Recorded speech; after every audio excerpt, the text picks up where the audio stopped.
Greetings, my name is Rudimentary Rob. Welcome back to my Astroneer series. Today we pick up the action here on Calidor. We're making ready to be able to go to other planets, but before we do any of that, we've got some unfinished business. So get yourself strapped in, put your favourite Astroneer helmet on, and yep, let's get the show on the road.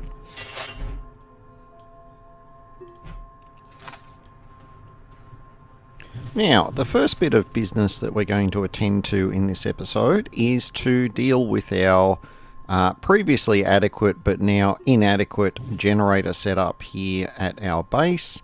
The 3 generators at 9 units each is 27 units of power, and that was fine for all of the stuff that we had running on Calidor before.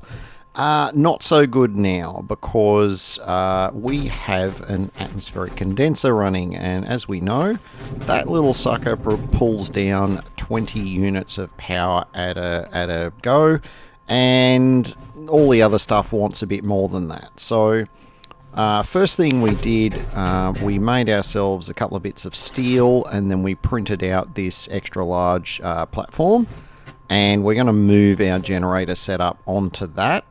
As you can see, this gives us a lot more room for expansion and then some, because we can of course put some of those larger expansion modules into those large slots and unlock even more medium slots. So that one has a lot of scope for expansion in the future. We're not going to worry too much about that at this time. We're just going to be adding an extra generator or 2. Actually, it's 2 at the moment. We're going to go from 3 up to 5 generators. That takes us up to about 45 units of power, not counting the solar and batteries and things like that. I dare say that will see us in good stead for the foreseeable future. Not forgetting, of course, to plug everything back in again. And we're going to end up clogging up the remaining couple of slots there, just to make sure they don't fill up with carbon while we're not looking. They shouldn't, because those slots are out of range of our auto arm. But yeah, I like plugging holes even if they aren't a problem. So we've got our auto arm turned back on. We've got all of our generators firing away at full speed, and now we shouldn't have any power issues moving forward. This of course has left us with a spare large platform. We're going to make good use of that one in a moment to essentially move a lot of the little small power items up onto a platform where they're a bit easier to manage. Then we will get on to the main focus of this episode. Does anyone want to hazard a guess what that might be? Well, leave a comment down below. You've got, I don't know, 30 seconds or so.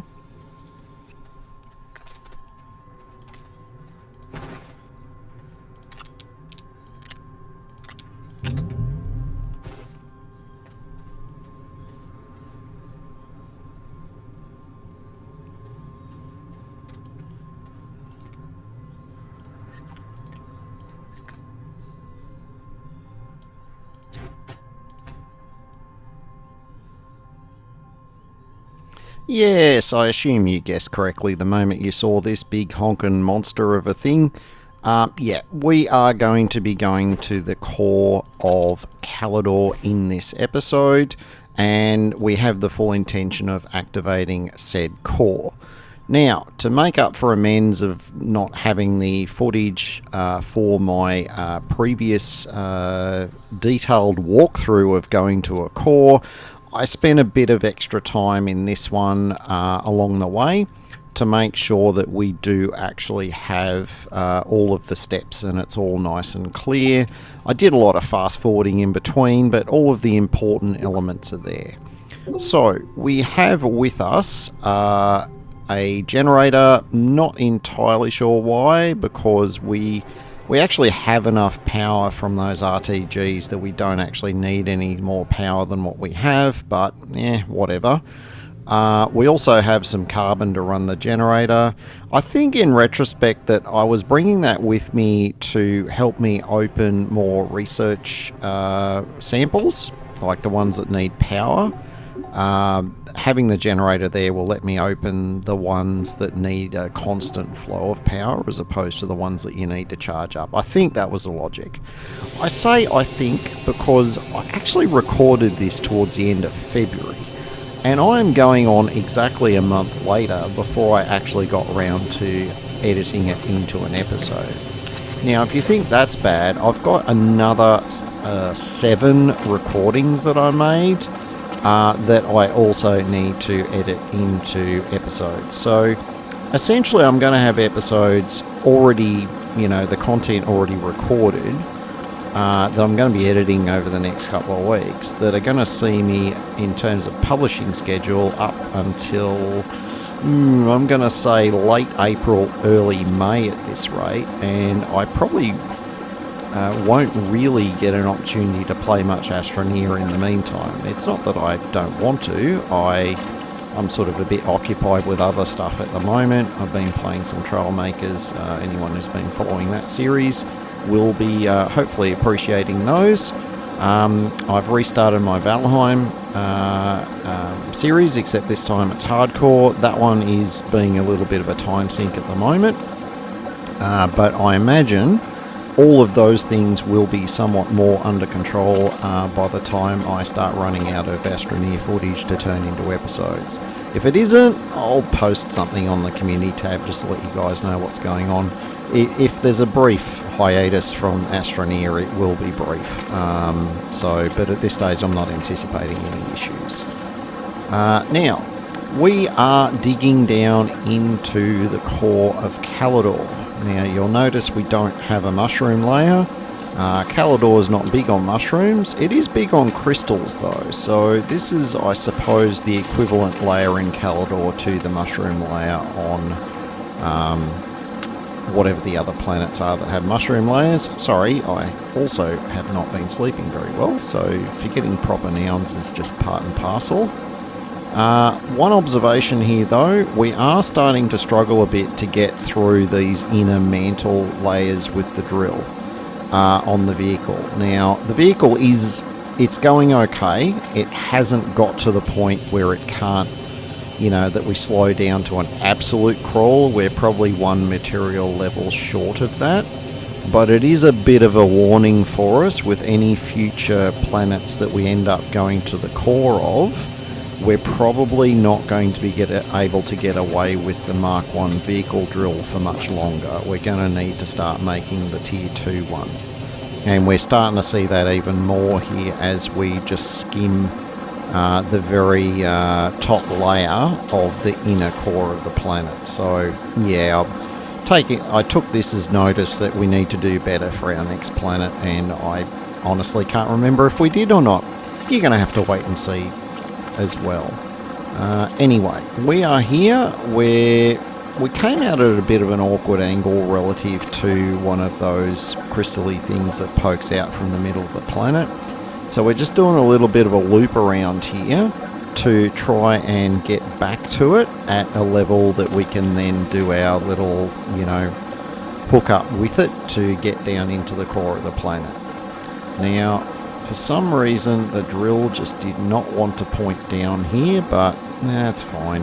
It's we all have our moments with these things sometimes, but we do get it under control, and in a moment we will be where we're intending to go. So we're just going to drive over next to this little hill over here and start getting ourselves set up to go down into the core itself.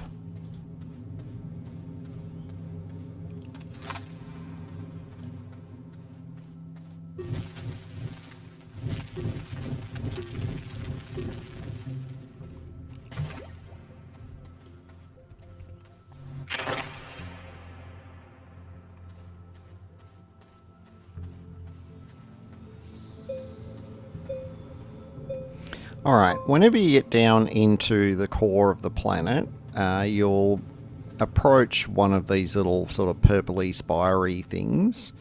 Now, just be careful how close you get to them, because it's a little bit surprising the first time you approach them, because they actually have their own gravity. and you'll get sucked down to the surface of it if you get too close. And it can be a little disorienting. I've got to say, it did my head in the first couple of times I did it. After you've done it for a couple of times and you kind of get the routine down, it's not so bad. But for the moment, until you sort of get the lay of the land, I would recommend staying a little bit clear of the purpley thing. What you will definitely want to be doing is make sure that you've got rid of all of the aggressive plants in the immediate area. Because of the whole disorienting thing with going on to this purpley thing, sorry for all the thing usage here, again, forgetting names for things, but that's alright. With the disorienting thing about that, what you're going to end up doing is you'll probably end up running around the sides of this thing inadvertently, and if there's aggressive plants there, that might end your run prematurely. So it doesn't hurt to do a little bit of a scout and just make sure anything that's aggressive nearby, just get rid of it first before it becomes a problem. Now, the second thing to be aware of is getting on and off this thing. This thing is a pain in the neck unless you make yourself a ramp. Because as you can see, the old floor that we were standing on, which is what I'm drilling into now, is perpendicular to the gravity of this purple thing. And so consequently, getting on and off it, you need kind of like an angled ramp to make it easy to go in both directions. And you are definitely going to want to go in both directions. Unless maybe your base is close to one of the activated gateways on the surface, in which case you can teleport up if you want to. But that would involve me leaving my very expensive buggy behind, and that's not how I roll. Not to mention, our base is not tethered to... Actually, it is tethered to one of the gateways. I just don't remember which gateway it is. Look, whichever your plan is, just make sure you cover yourself in terms of being able to get back if you need to.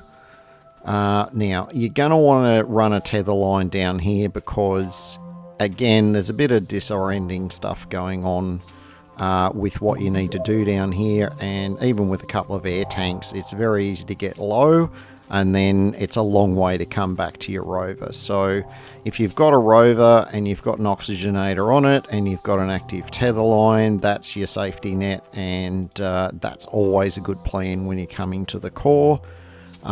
In terms of dropping the tethers, well, if you're on the purple thing, the tethers are going to want to obey the planet's gravity rather than the purple thing's gravity. So they'll tend to want to fall when you hit the T button. Just get used to catching them and anchoring them down, and they usually don't go anywhere.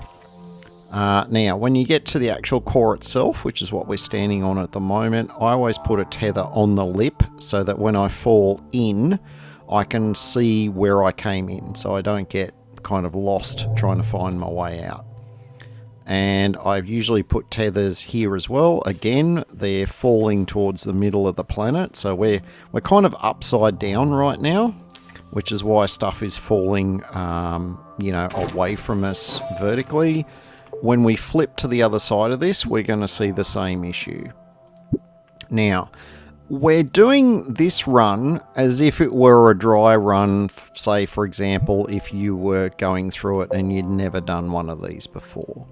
What you'll see when you get down to the core is you'll see one of these material icons on the top of it, and you can use this and the Astropedia to work out what the material is that you need in order to activate the core of the planet. Now, it's nothing on that page. It's nothing on that page. It's not one of the gases. Can anyone spot which one it is on this page? Yes, that's right. It's the explosive powder. It's like the starry looking thing with the dots in the gaps all the way around it. So that's explosive powder.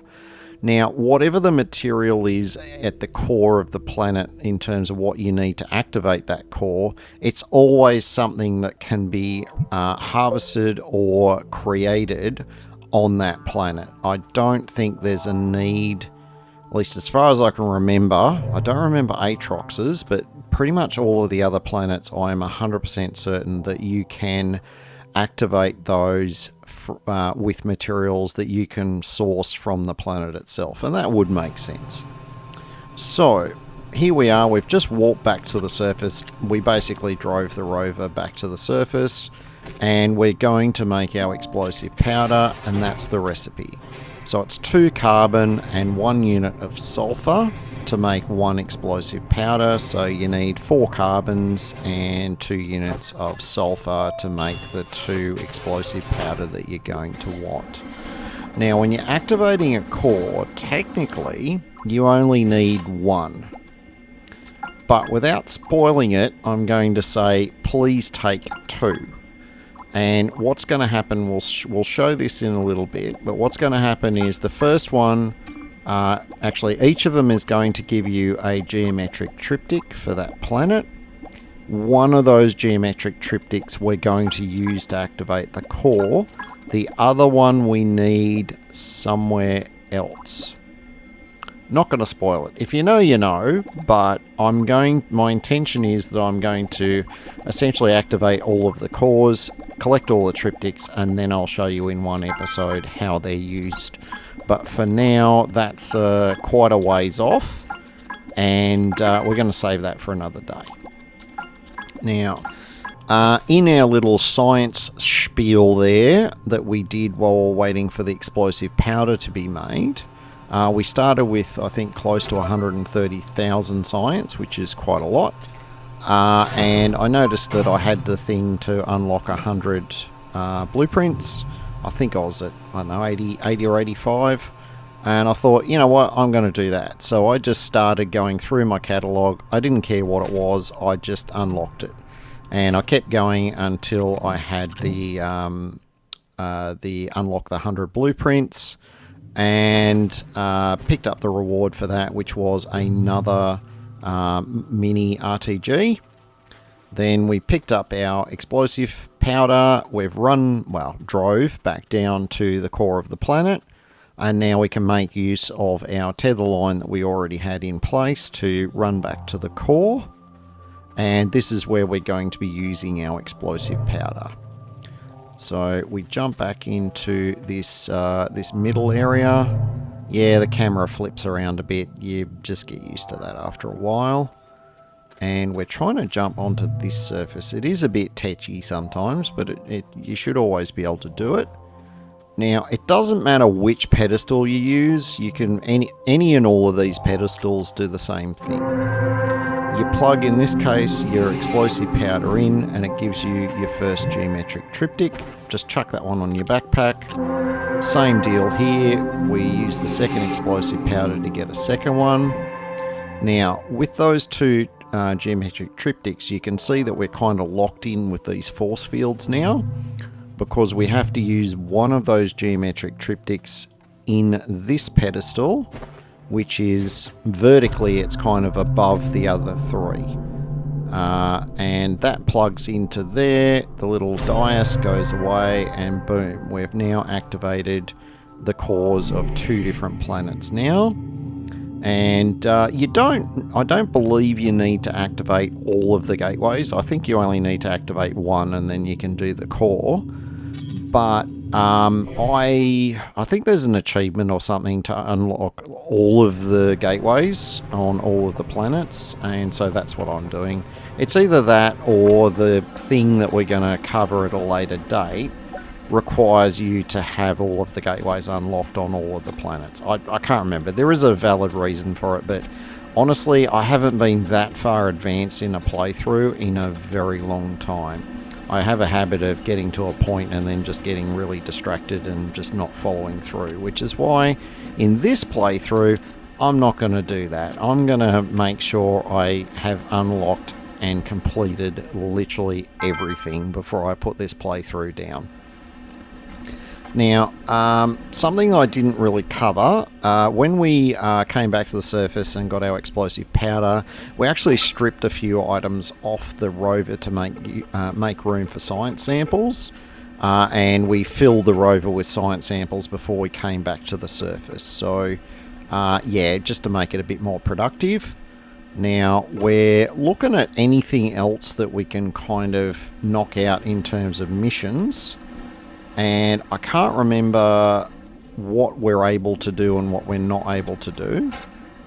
We do have a chronic lack of a rocket engine at the moment, but we made a spare one before we left our previous planet. We're just going to slap that one on here. And we're going to have a bit more of a think about the things that we want to do.